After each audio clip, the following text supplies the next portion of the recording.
Muy buenos días a todos. Sean bienvenidos a la Iglesia Bíblica de Cypress. Es un gozo tremendo el estar nuevamente congregados en este lugar. Queremos reconocer a cada uno de ustedes y darles las gracias por acompañarnos en esta mañana. Y si usted nos visita, pues bueno, estamos honrados con su presencia y nos gozamos en que usted haya decidido acompañarnos el día de hoy, ¿verdad? Y para mí es un gozo el poder darle la bienvenida a nuestra congregación y decirles que les amamos en Cristo y que estamos orgullosos de que usted esté aquí. También estamos contentos porque están de regreso algunos hermanos, como don Augusto y su esposa, y otros que no había visto, ¿verdad? Y bueno, pues este es un día para celebrar. Estamos celebrando el hecho de que nuestro Señor vive, ¿verdad? Eso es lo que celebramos cada domingo en la mañana. Cristo vive, reina, y Él viene otra vez. Amado, el rol por la que estoy aquí, la razón por la que estoy aquí, es porque me toca exponer la palabra de Dios. Así que yo te invito a abrir tu Biblia en Romanos capítulo 1, versos 16 y 17. ¿Sabe? Romanos 1, 16 y 17. Vamos a pasarnos en esos dos versos posiblemente 4 semanas. Más o menos. Y en estos versos el apóstol Pablo nos está explicando el Evangelio. ¿Ok? Es una explicación del Evangelio.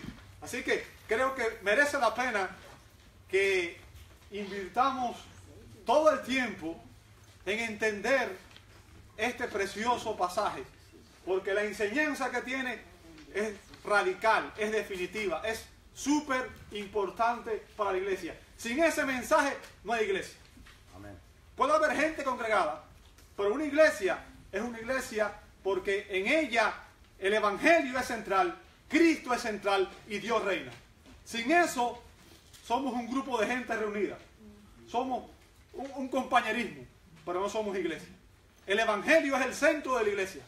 Y es por eso que es importante que la iglesia entienda el Evangelio. Así que, Romanos capítulo 1. Abre tu Biblia ahí, por favor. Y si tienes tu Biblia abierta en Romanos capítulo 1, verso 16, por favor, préstame tu atención, porque lo primero que vamos a hacer ahora es ir al Señor en oración, ¿verdad? Y vamos a pedirle a Dios que Él nos guíe a través del estudio en esta mañana. Amado Dios, te damos gracias por tus bondades, por tus misericordias. Gracias por el privilegio de estar en este lugar. Y gracias sobre todo por Jesucristo, a través del quien tú nos has dado salvación y vida eterna. Hay tantas razones por las cuales agradecer. Queremos en esta mañana, Señor, acercarnos a ti en humildad, con reverencia, y pedirte que a través de tu palabra tú nos hables, Señor, y que tú nos muestres la verdad sobre el Evangelio, nos muestres la verdad sobre la salvación, y nos muestres la verdad sobre el precioso y bendito Salvador, al cual adoramos en esta mañana. Ayúdanos, Señor, y pedimos que tu Espíritu Santo prepare cada mente, cada corazón que está aquí presente, y que tú, Señor, tu Espíritu sea el que nos ilumine y nos capacite para entender el mensaje de tu palabra. Lo pedimos en el nombre de aquel que es sobre todo nombre, en el nombre de nuestro gran Dios y Salvador Jesucristo. A Él sea la gloria. Amén y amén y amén. Amados, permítanme hacerle una pregunta. ¿Qué es el Evangelio? ¿Qué es el Evangelio? ¿Sabe? Esa parece ser una pregunta sencilla. Es más, dentro de la iglesia parecía ser una pregunta tonta, porque se supone que todo el mundo debe saber lo que es el Evangelio. Pero ¿sabe qué? No he visto un tema que cause más confusión dentro de la iglesia que esta pregunta. En una entrevista que Kirk Cameron, no sé si saben quién es Kirk Cameron, es un famoso artista cristiano, hace películas como Fireproof, o no me acuerdo cómo se llama esa película. Esa misma. Kirk Cameron hizo una entrevista al Dr. John MacArthur. Y el Dr. John MacArthur estaba hablando que mientras se preparaba para el ministerio, mientras estudiaba en el seminario y se preparaba para servir al Señor, él pensó que a lo largo de su ministerio él tendría que librar batallas defendiendo diferentes doctrinas, ¿verdad? Como la inerrancia de la Escritura, como la autoridad de la Escritura, como la santificación, como la divinidad de Cristo, como la Trinidad. Y esto es lo que me llama la atención. Dice, pero nunca, y estoy citando sus palabras, nunca se imaginó que iba a pasar la mayor parte de su vida tratando de rescatar el evangelio de los evangélicos. ¡Wow! Tratando de rescatar el evangelio de los evangélicos. ¿Sabe? Usted y yo nos llamamos evangélicos. Y la razón por la que nos llamamos evangélicos es porque creemos en el evangelio. Pero, nuevamente, ¿qué es el evangelio? ¿Qué es el evangelio? Si alguien te dijera, explícame el evangelio, ¿qué dirías? ¿Sabe? En estos versos, el apóstol Pablo nos explica el evangelio. ¿Sabe? Estos dos versos son la tesis, la idea central de esta epístola. Es la esencia del cristianismo. Es el corazón de la religión bíblica. Y por tanto, es importante que usted y yo le prestemos toda la atención del mundo, ¿verdad? Aquí se nos explica cómo un pecador puede estar a bien con Dios. Cómo un pecador puede tener comunión con un Dios que es perfectamente santo. El centro del evangelio está en estos dos versos. Y lo que vamos a ver en las próximas semanas, empezando el día de hoy, 4 explicaciones referentes al evangelio de Dios. 4 explicaciones referentes al evangelio de Dios. ¿Cuáles son esas explicaciones? Bueno, en estos versos el apóstol nos explica el evangelio y veremos su aclaración, su afirmación, su aplicación y en último lugar su ampliación del evangelio. Hoy vamos a empezar con el primer punto, su aclaración del evangelio en el verso 16. Y no vamos a salir de ahí. Verso 16. ¿Ok? Dice el verso 16, porque no me avergüenzo de qué. Ahora, recuerden, Pablo estaba anhelando ir a Roma, un lugar que él nunca había visitado. Recuerda eso, ¿verdad? Si usted lee el verso 15, Pablo está diciendo que él anhelaba, que él deseaba ir a Roma, a predicar el evangelio a la iglesia de Roma. Roma era la capital de un vasto imperio. ¿Sabe? El imperio romano fue uno de los más grandes de su época, de los más poderosos de su época, ¿verdad? Y Roma había conquistado muchas naciones y al conquistarlas, de alguna manera, había sido influenciado por cada una de esas culturas. Entre la multitud de culturas que había influenciado el imperio romano estaba la cultura griega. Ustedes saben que la cultura griega fue muy en su tiempo, muy avanzada, vamos a decir, ¿verdad? Los filósofos griegos son famosos todavía, ¿verdad? Y son estudiados todavía. Y Roma estaba bajo la influencia de todas esas culturas, todas esas filosofías, ¿ok? Ahora, Pablo sabía que al ir a Roma, él iba a confrontar oposición al evangelio. ¿Sabe? Si usted lee, y voy a parafrasear las palabras del doctor Warren Wiersbe, dice, el mensaje del evangelio provenía de Jerusalén, la capital de una pequeña nación que Roma había conquistado, y sus predicadores eran judíos en su inmensa mayoría, y no estaban entre la élite de la sociedad, sino que eran personas comunes e incluso esclavos.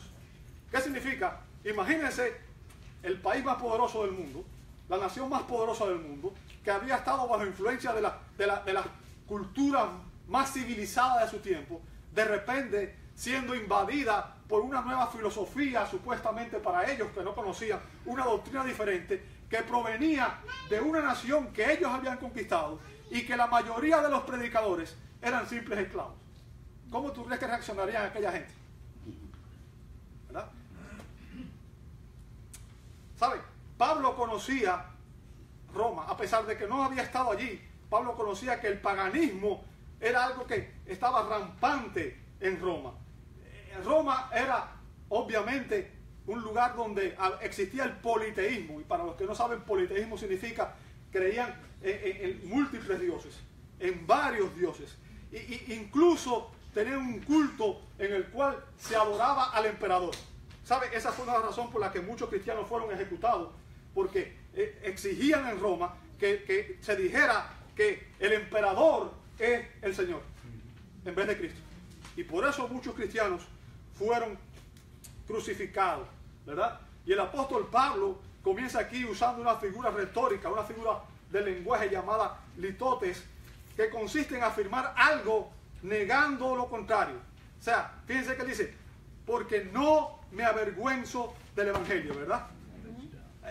Está negando una cosa. Fíjense, para decir a alguien, por ejemplo, que está equivocado, en ocasiones le decimos, disculpa, pero no creo que estás en lo cierto, ¿verdad? Es una manera distinta de decir lo mismo, pero el propósito es enfatizar lo que está diciendo. Y por eso concuerdo aquí con las palabras del teólogo reformado, el doctor William Hendrickson, que en su comentario dice, cuando Pablo escribe, no me avergüenzo del evangelio, lo que está queriendo decir es, me enorgullezco y me gozo de tener la oportunidad de predicar el evangelio. Amén. Siento gozo, siento alegría en poder predicar el evangelio, ¿verdad? Ahora, la pregunta que debemos hacernos aquí nosotros para poder entender el pasaje, la pregunta importante aquí es, ¿por qué alguien se avergonzaría del evangelio? Déjame hacerlo un poco mejor. ¿Por qué tú te avergüenzas del evangelio? ¿Alguna vez te has avergonzado del evangelio? Déjame decirte, la razón principal es que el mundo se opone al evangelio de Dios. ¿Ok? El mundo. Y cuando hablo del mundo me refiero a toda la gente que no es cristiana. El mundo, la filosofía del mundo, la manera de vivir del mundo se opone al evangelio de Dios y lo ridiculiza. Esto no es nuevo. En 1857 fue descubierto un grafiti en un muro del Monte Palatino. Esto es un lugar de Roma. Y el grafiti es conocido como el grafiti de Alexámenos, ¿ok? O también conocido como el grafiti de Palatino. La imagen representa a un hombre crucificado con una cabeza de burro. Y ustedes saben de qué se está refiriendo ahí, ¿verdad? Un hombre crucificado con una cabeza de burro. A la izquierda hay otro hombre que levanta una mano en adoración. Y bajo la cruz hay una leyenda escrita en griego que se traduce con estas palabras: Alexámenos adora a su Dios. Y lo que está diciendo es que los cristianos adoramos a un burro. ¿Se da cuenta? Esto no es nuevo. Yo les he compartido que hace años atrás, cuando empecé en el ministerio, era muy joven, vi una mujer que su hija estaba comenzando a asistir y le habíamos predicado el evangelio, y ella nos dijo literalmente: yo prefiero que mi hija sea prostituta que sea cristiana. Eso nunca se me ha olvidado. Nunca. El mundo rechaza el evangelio y lo ridiculiza y lo ataca. Y Pablo deja clara la razón por la que el mundo ridiculiza y ataca el evangelio en 1 Corintios 1:23. 1 Corintios 1:23 dice el apóstol: pero nosotros predicamos ¿qué cosa? ¿Sabe? Ese es el mensaje del evangelio. No hay salvación sin Cristo y no hay salvación sin la cruz. En la cruz Cristo nos redimió de la maldición del pecado. El evangelio es Cristo. El evangelio es Cristo crucificado. Nosotros predicamos a Cristo crucificado. Y después nota lo que dice: para los judíos ciertamente tropezadero, y para los gentiles ¿qué cosa? ¿Sabe? Cuando el mensaje de la cruz es fielmente predicado, resulta ofensivo para los pecadores. ¿Me escuchaste? Lo voy a decir de nuevo. Cuando el mensaje de la cruz es fielmente predicado, resulta ofensivo para los pecadores. La palabra de la cruz es locura a los que se pierden, dice 1 Corintios 1:18. El hombre natural, y el hombre natural es toda persona que no ha nacido de nuevo, toda persona que no tiene a Cristo en su corazón. El hombre natural no lo puede entender, según 1 Corintios 2:14. ¿Me estás oyendo? Amén. Entonces, es imposible que un pecador escuche el Evangelio y que no le resulte ofensivo. Hablando del rechazo al Evangelio en los tiempos del Nuevo Testamento, el teólogo escocés Dr. Robert Haldane declaró, voy a citar sus palabras: por los paganos fue calificado como ateísmo. Ateísmo porque recuerden que los cristianos predicamos un solo Dios, ¿verdad? Y para ellos un solo Dios era ateísmo porque ellos creían había un Dios para todos, ¿verdad? Y ahí no lo puse, ahí no está. Pero déjenme decirle, también en aquel tiempo los paganos rechazaron el Evangelio porque creían que era canibalismo. Recuerdan las palabras de Jesús en 1 Corintios 15 cuando Él dice: si no comen mi carne, no beben mi sangre, no van a ver el reino de Dios. Está hablando obviamente en sentido figurado. Está diciendo: el que no me acepta a mí, el que no viene a Dios a través de mí, no va a entrar al Padre. Y entonces ellos interpretaron literalmente esas palabras y decían que el cristianismo era una religión caníbal. Y de hecho existen mitos de que los cristianos se comían a niños, bebés en sus servicios. ¿Ok? Entonces dice: los paganos calificaron el cristianismo como ateísmo, y por los judíos fue aborrecido como subvirtiendo o atacando la ley y promoviendo el libertinaje, mientras que tanto judíos como gentiles se unieron para denunciar a los cristianos como perturbadores de la paz pública, quienes en su orgullo y presunción se apartaron del resto de la humanidad. Además, un Salvador crucificado era para unos una piedra de tropiezo y para otros una tontería. Esa es la percepción que el mundo tiene del cristianismo, ¿verdad? Queremos gente exitosa. ¿Sabe quiénes son los superhéroes en las películas? Superman, Batman, nunca muere. Esos son los héroes que quiere el mundo. No alguien que venga a lidiar con nuestro pecado, no alguien que venga a lidiar con lo de adentro de nosotros, ¿verdad? ¿Sabe? A pesar de toda la oposición que él enfrentó en cada ciudad que predicó, el apóstol Pablo nunca se avergonzó del Evangelio y nunca renunció a su misión. ¿Me estás escuchando? ¿Para qué enseñanza práctica tiene esto para nosotros hoy? ¿Cómo reaccionan? Escúchame bien. ¿Cómo reaccionan las personas hoy cuando tú y yo le predicamos el Evangelio? ¿Ha cambiado la situación en nuestros días? ¿Sabe? Quizás vivimos en una cultura occidental, pero en los países musulmanes el mensaje del Evangelio está completamente censurado. Si usted sabe, los que conocen sobre misiones saben que en misiones se habla de la ventana 1040. Y los que no saben qué es eso, se refiere a una porción, una faja de terreno en los cuales los países musulmanes está completamente vedado que un cristiano entre a ese lugar o que predique el Evangelio. So pena de muerte. Si usted llega ahí y usted es cristiano, lo matan. Y si usted está predicando y lo sorprenden en eso, lo matan a usted y al que lo está oyendo. ¿Me escuchó? El Evangelio sigue siendo rechazado.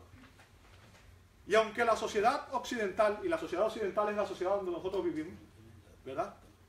Aunque la sociedad occidental tiene cierta apariencia de tolerancia religiosa y no existe una persecución abierta al cristianismo, yo quiero que tú entiendas algo. El mundo sigue siendo el mundo. ¿Me escuchaste? El mundo sigue siendo el mundo. Y la hostilidad hacia Dios y su palabra y su pueblo siempre está presente.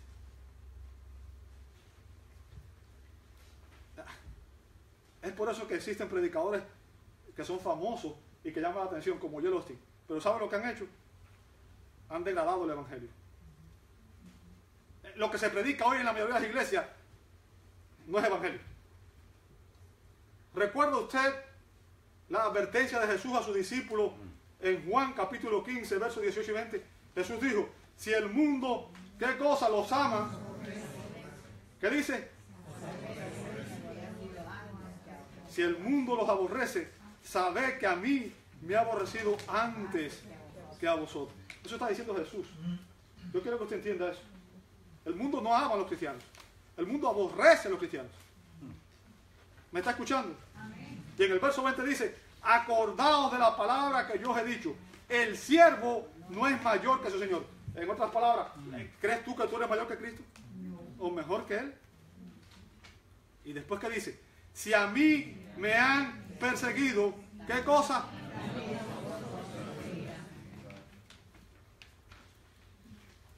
¿Qué pasa con la iglesia hoy? ¿Sabe? Los cristianos fieles serán aborrecidos y perseguidos por el mundo. Esa es la verdad.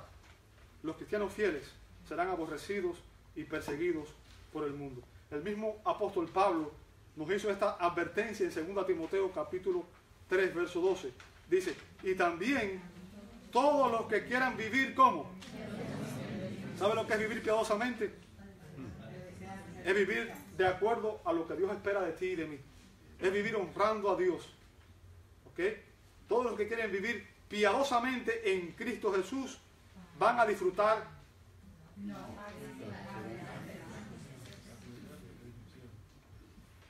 Disfruta el campeón que hay en ti. Vas a ser exitoso y vas a prosperar. Es lo que dicen ellos, ¿verdad? Si quieres vivir como un cristiano, recuerda que vas a enfrentar persecución. Eso no ha cambiado. ¿Sabe? La Biblia no cambia. El mensaje sigue siendo el mismo ayer, hoy y siempre. No importa en qué sociedad. El mensaje de la Biblia es autoritario, es inerrante, es infalible, no cambia. No cambia con la cultura, no cambia con la sociedad, sigue siendo el mismo. Amén. El testimonio cristiano y el mensaje del Evangelio ofende al mundo. Como afirma el doctor Martin Lloyd Jones, si usted nunca se ha avergonzado del Evangelio, la razón probable no es que sea un cristiano excepcionalmente bueno, sino más bien que su comprensión del mensaje cristiano nunca ha sido clara. ¿Qué significa eso? La persona que nunca ha sentido rechazo por ser cristiano es porque la gente no sabe que usted es cristiano. Es porque nunca lo ha dicho. Es de la secreta. Pero cuando usted vive como cristiano, la gente lo va a ver usted y va a decir, ¿sabes qué? Este vive diferente a mí y lo que hace no me gusta. ¿Sabe por qué? Porque el mundo se siente juzgado cuando ve que nosotros no imitamos su mal ejemplo. Cuando una gente ve que uno no sigue el ejemplo que ellos siguen de la promiscuidad, del vicio, de las drogas, ellos se preguntan, ¿quién es este? ¿Es mejor que yo?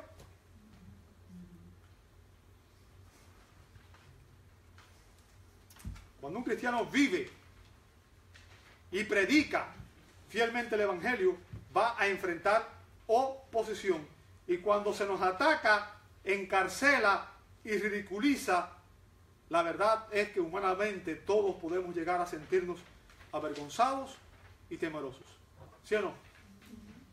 Nos da miedo. Nos da miedo que la gente nos juzgue. Nos da miedo el ser atacados. ¿Sí o no? Es natural. Eso fue lo que ocurrió con Timoteo, un joven discípulo del apóstol Pablo, al que Pablo tuvo que amonestar. ¿Sabe? En 2 Timoteo 1:8, el apóstol Pablo le dice a su discípulo, por tanto, ¿qué cosa? No te avergüences de dar testimonio de Cristo. ¿Alguna vez te has avergonzado de dar testimonio de Cristo? Pablo dice, no te avergüences de dar testimonio de nuestro Señor. Ni de mí, dice después, ¿qué cosa? ¿Sabe dónde estaba Pablo? Pablo estaba disfrutando, ¿verdad? Tenía un jet privado, tenía un Cadillac esperando, tenía traje de $5,000 y se paraba y decía, disfruta el campeón que hay en ti. Hay un pacto, mándame tu diezmo que yo te voy a hacer prosperar. Pablo estaba en ese lugar, ¿verdad? Era un campeón, Pablo. ¿Sabe dónde estaba? Preso. ¿Sabes por qué? Por predicar el Evangelio.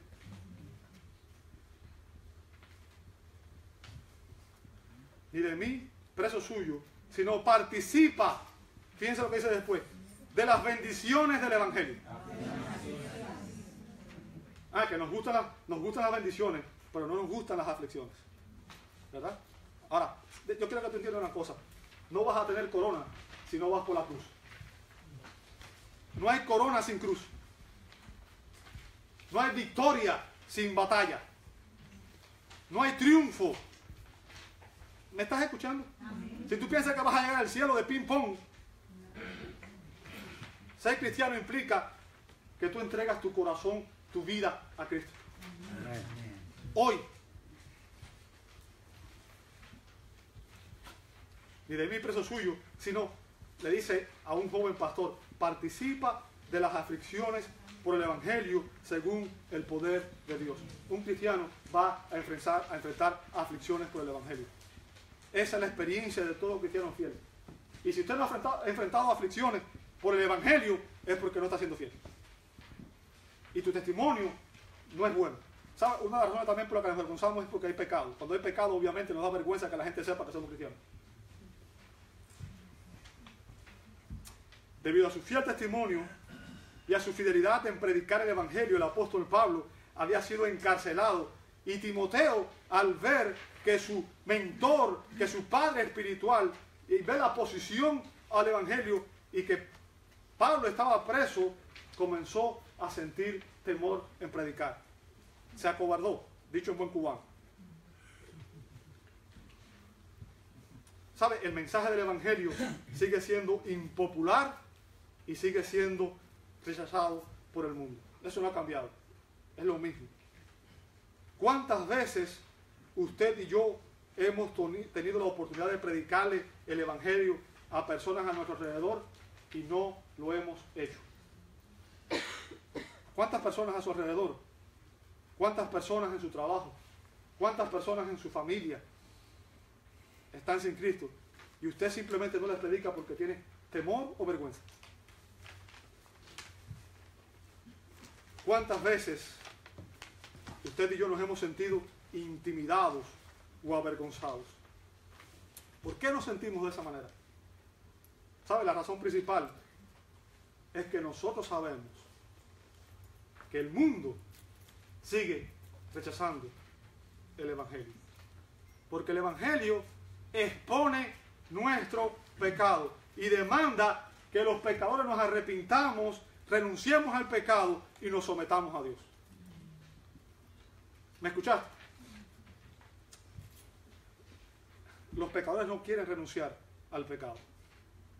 Yo he conocido gente que me ha dicho, yo no quiero dejar de seguir fornicando. Yo tengo 5 mujeres y yo quiero seguir en eso.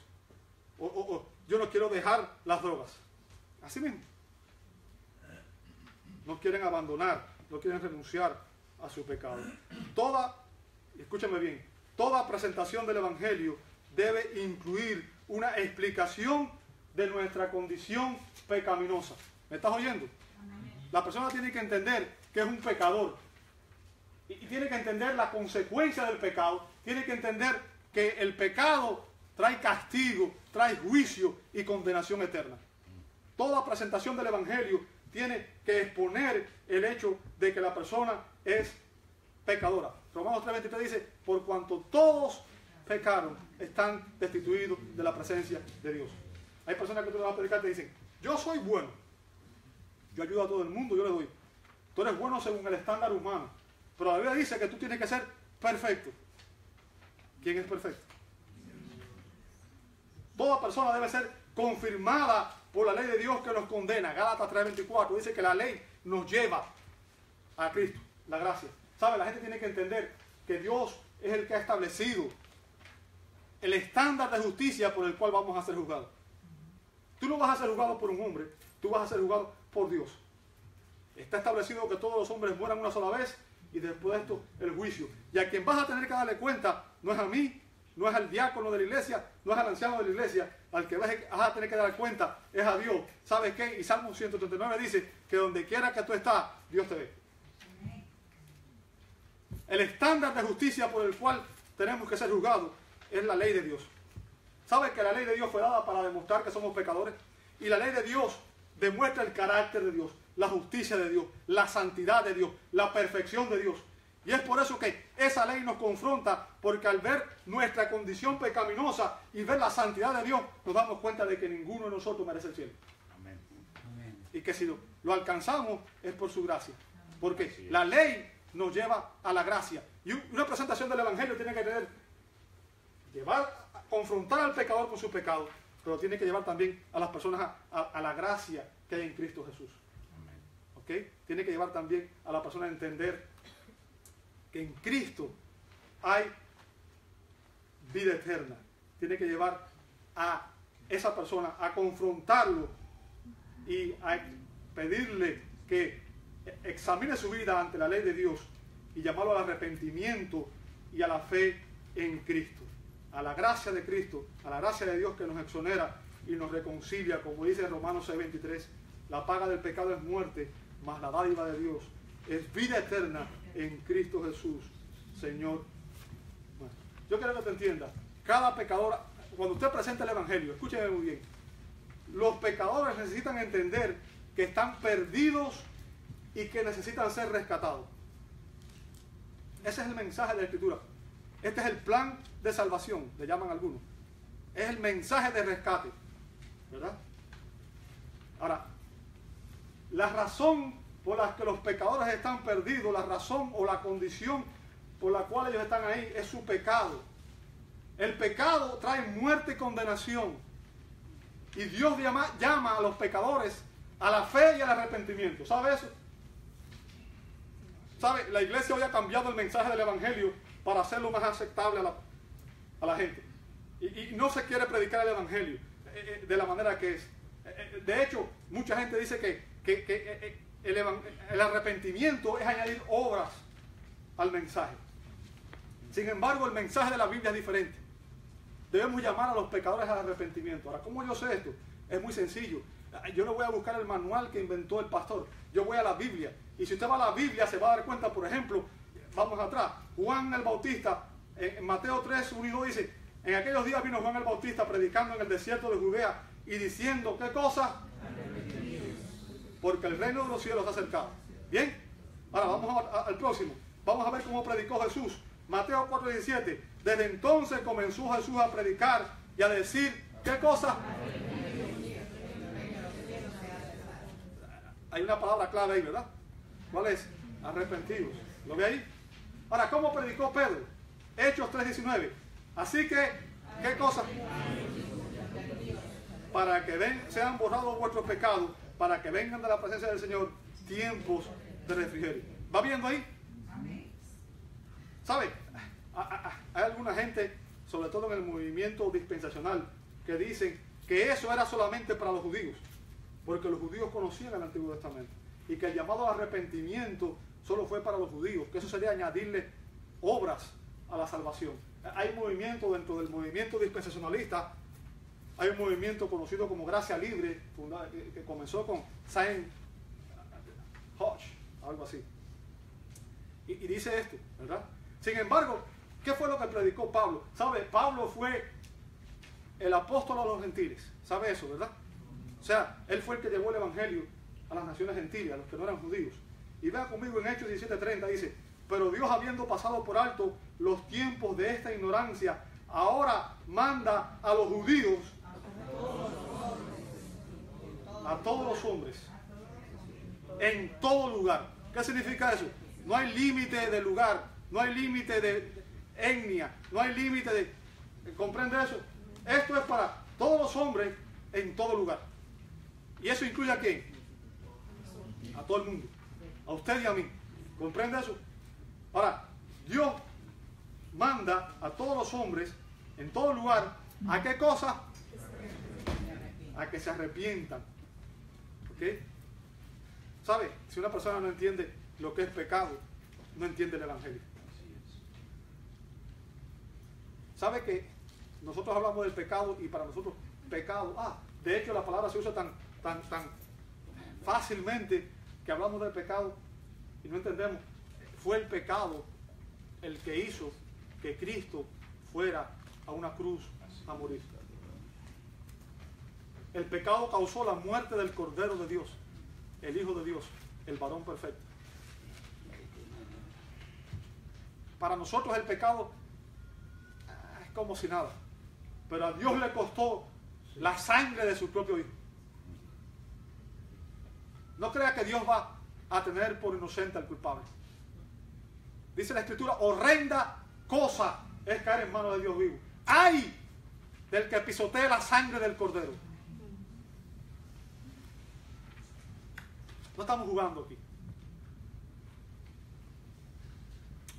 En estos versos el apóstol Pablo nos aclara el mensaje del Evangelio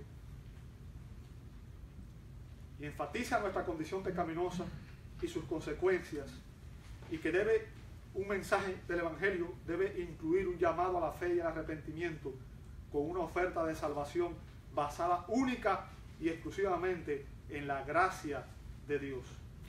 ¿Sabe? Lo que pasa es que el mensaje sigue siendo impopular.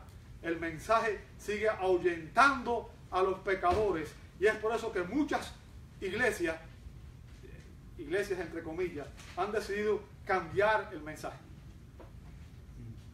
¿Qué es lo que han decidido ellos? Bueno, vamos a hacer el mensaje del Evangelio más atractivo y vamos a hacerlo más relevante para los incrédulos, ¿verdad? Vamos a presentarlo de una manera que no sea ofensivo. Vamos a evitar temas tales como el pecado, el arrepentimiento, el infierno, la cruz y todo lo que sea contrario a la cultura. Si usted lee un mensaje o escucha un mensaje de Joel Osteen, jamás va a oír palabras como pecado, cruz, arrepentimiento. Jamás. Porque eso ofende. Como afirma Geoffrey Wilson, soy malo para leer nombres en inglés. Cito sus palabras: la impopularidad de un Cristo crucificado ha llevado a muchos a presentar un mensaje que sea más aceptable para el incrédulo, pero la eliminación de la ofensa de la cruz siempre hace que el mensaje sea ¿qué cosa? Un evangelio inofensivo es también un evangelio inoperante. Así el cristianismo es más herido en la casa de sus amigos. Si usted cambia el evangelio, dejó de ser el evangelio. ¿Me entendió lo que estoy diciendo? ¿Sabe? La pasión del apóstol Pablo era que la gente se convirtiera, era ver pecadores transformados por el evangelio. Pero Pablo nunca comprometió el mensaje del evangelio, nunca lo cambió, nunca lo disminuyó, nunca lo hizo más aceptable a la cultura, nunca dijo, ¿sabes qué? Vamos a tratarlos bien, pobrecitos, vamos a decirles lo que ellos quieren oír. ¿Sabes por qué? ¿Sabes por qué no podemos hacer eso? El apóstol Pablo lo deja muy claro aquí. No me avergüenzo del evangelio porque es, ¿qué cosa? El mensaje del evangelio, el mensaje como está en el evangelio, el mensaje del evangelio, el apóstol Pablo deja en claro aquí y aclara que el evangelio es poder.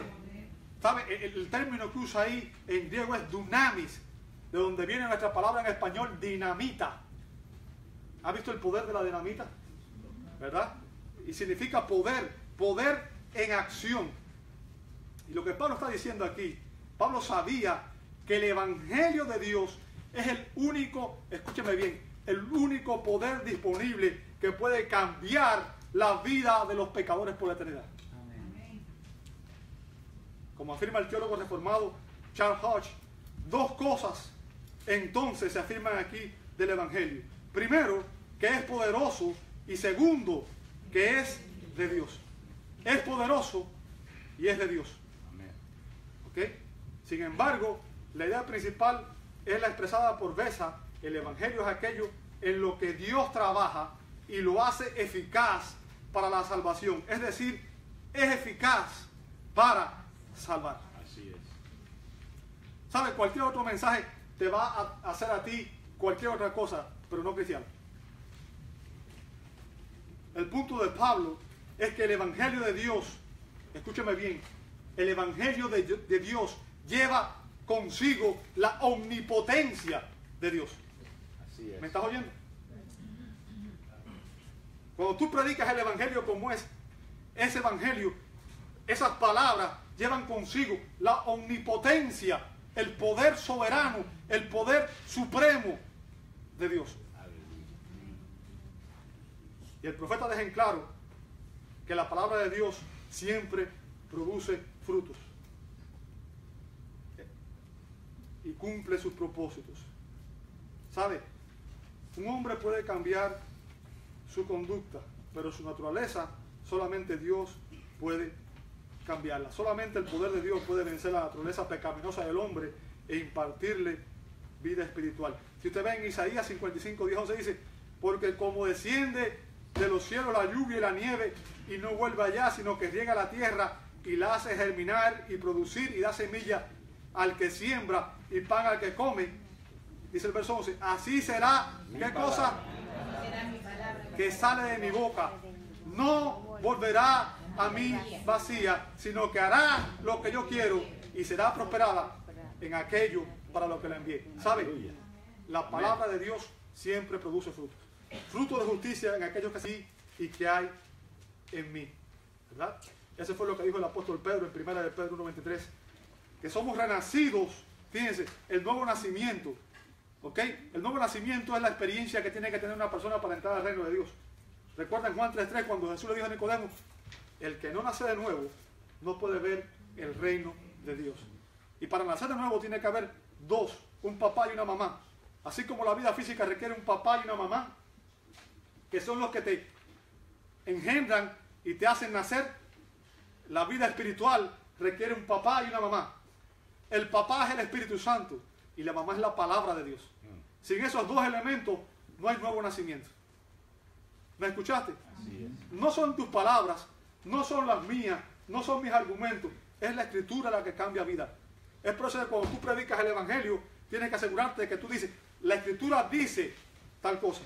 Dice, siendo renacidos, ¿ok? No de simiente corruptible, sino de simiente incorruptible. ¿Sabes lo que significa eso? Que es algo que no se echa a perder, que nunca cambia, que nunca se destruye, sino de incorruptible. ¿Por qué? Por la palabra de Dios que vive y permanece para siempre. Es la palabra de Dios la que produce nueva vida en el corazón de un pecador. Hello, iglesia. La palabra de Dios es la que da vida, es la que nos alimenta, es la que nos nutre nuestras vidas espirituales. No hay crecimiento espiritual sin la palabra de Dios. Pablo le dijo a la iglesia de Corinto en 1 Corintios 1:18, porque la palabra de la cruz es locura a los que se pierden, pero a los que se salvan, esto es, a nosotros, ¿es qué cosa? Es el poder de Dios. Amén. En acción. Poder de Dios para manifestarse en tu vida y en mi vida, para transformarnos, para edificarnos, para santificarnos. No hay otro medio de santificación. Cuando Jesús dijo, santifícalos en la verdad, tu palabra es verdad. Si tú quieres que alguien sea santificado, tienes que confrontarlo con la palabra de Dios. No son tus argumentos, no es tu retórica, no es tu intelecto, es la palabra de Dios. Es como si Pablo dijera aquí, no me avergüenzo del Evangelio porque revela el poder salvífico de Dios. ¿Sabe? Pablo nos aclara que el Evangelio es el único medio para salvación de los hombres. Cualquier otro mensaje es ineficaz. Y escúchame bien que esto es importante. Y resulta en una perversión condenable. ¿Me escuchaste? Hello, iglesia. Cambiar el Evangelio es condenado en las Escrituras. Pablo tuvo que llamar la atención a la iglesia de Galacia. Gálatas 1, 6 al 10. Pablo le dice, ¿sabe? Esta gente estaba añadiendo la ley a la gracia. ¿Ok? Obras a la salvación. Y Pablo les dice, estoy maravillado de que tan pronto os hayáis alejado del que os llamó por la gracia de Cristo para seguir un, ¿qué? Y después note lo que hay, note lo que dice, no que haya otro. ¿Sabe? Hay gente que viene y dice, yo traigo nueva revelación. Cuando una gente dice eso, ese es otro evangelio. ¿Me estás oyendo? Cuando una gente dice, yo traigo una nueva revelación, ahí me paro y me voy. No hay otro evangelio. Hay un solo evangelio y está en la Escritura. Y eso lo dijo Judas 3. Los exhorto a que contendáis ardientemente por la fe que ha sido dada una vez y para siempre a los santos. Amén. Amén. No hay nueva revelación para seguir un evangelio diferente. No que haya otro, sino que hay algunos que os perturban y quieren pervertir el evangelio de Cristo. El evangelio de Cristo, el evangelio de Dios. ¿Lo ve ahí? Mas si aún nosotros o un ángel del cielo os anunciar otro evangelio diferente del que os hemos anunciado, sea qué cosa, ¿sabe lo que significa eso? Maldito. ¿Ok? Como antes hemos dicho, también ahora lo repito, si alguno predica diferente evangelio del que habéis recibido, sea anatema. 2 veces. Pues busca ahora el favor de los hombres o el de Dios, o trata de agradar a los hombres, pues si todavía agradara a los hombres, no sería siervo de Cristo. Si tratamos de cambiar el evangelio para agradar a los hombres, estamos predicando un evangelio diferente. ¿Para cuál es la aplicación práctica de esto que hemos visto hasta aquí el día de hoy? Amados, debemos ser fieles en predicar el evangelio. ¿Sabe por qué? Salmo 19:7 dice que la ley de Jehová es perfecta. ¿Qué hace qué cosa? Si usted quiere ver personas convertidas, no va a ser por sus palabras, no va a ser por sus argumentos, va a ser porque usted predica la palabra de Dios. Amén. Te invito a orar. Amado Dios, te damos gracias. Gracias por tu palabra. Ayúdanos a meditar en ella. Ayúdanos, Señor, a entender el alcance, la verdad de tu palabra. Ayúdanos a entender el evangelio. Ayúdanos a entender, Señor, cada uno de estos conceptos. Y permite que seamos fieles en medio de una sociedad, Señor, que te ataca y se opone a ti. Ayúdanos a predicar el evangelio con fidelidad y a vivir el evangelio con fidelidad, Señor. Perdónanos las veces que hemos sido negligentes y las veces que, Señor, por alguna u otra razón nos hemos avergonzado, nos hemos acobardado. Ayúdanos a ser fieles y ayúdanos a testificar de ti a cada lugar donde vamos, Señor.